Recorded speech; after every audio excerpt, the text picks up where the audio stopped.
My hometown is Stone in Staffordshire. Yeah, I was born there and I grew up in Stone and lived there until I moved to uni when I was 18.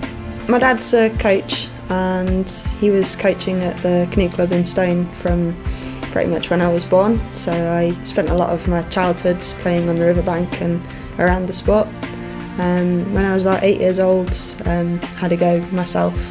My dad started a bit of a beginners group, so I started paddling quite often with a group of other kids sort of similar age to myself and kind of went from there really.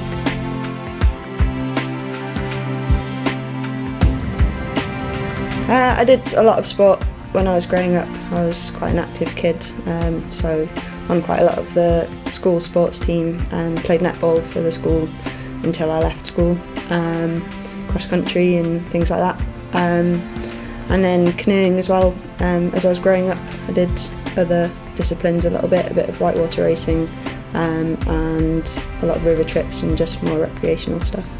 My dad coached me from when I started, when I was 8 years old, through till I sort of started making the British junior team and started getting coached by the GB coaches. So he had a massive input into my paddling, taught me to canoe and taught me to canoe better and better until I was good enough to compete for Great Britain.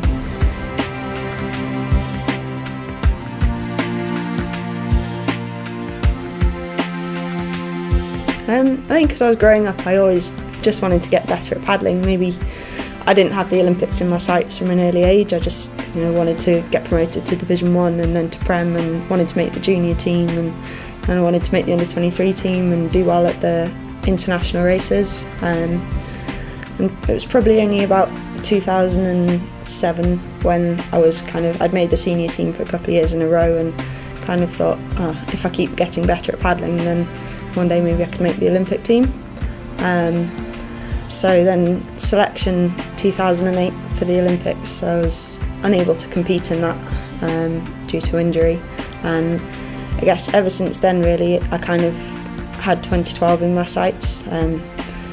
Pretty much went back to basics after I had surgery on my shoulder, and kind of was building, I guess, everything towards selection this year.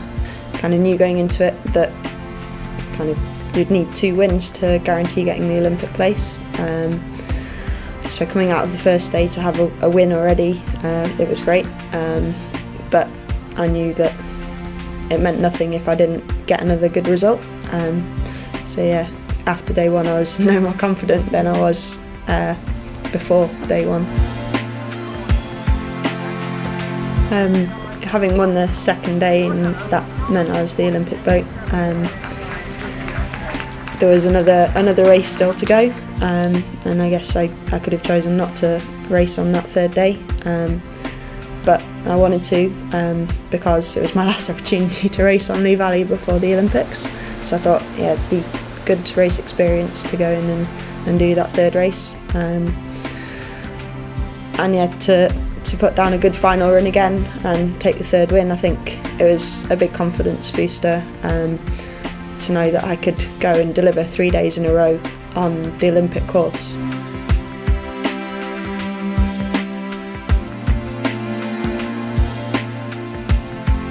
I get asked a lot if my degree in psychology has helped with my paddling. I think mentally I've always been quite good. It's probably always been one of my strengths, and I think because I enjoy the sport so much, I am able maybe to be better mentally in racing, because it's not all about the result at the end of the day, it's about the experience as well.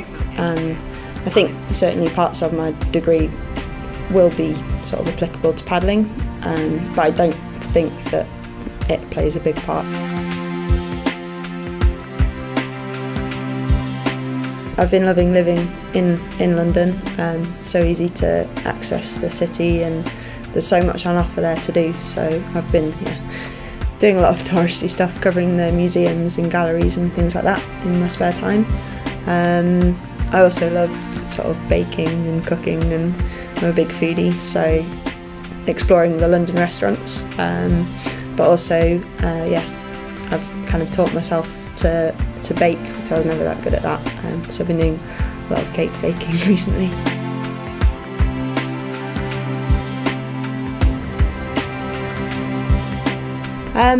I guess the Olympics is the only time, or the first time, that I've been involved in kind of a multi-sport environment. So yeah, it'd be great to meet athletes from other sports and maybe watch other people competing from other sports. And I think it'll just be a really exciting experience. Hopefully moving into the village after I finish competing and really experiencing sort of a multi-sport and sort of lots of different nations there, and a good chance to meet new people and mingle, and I think it'll be really exciting.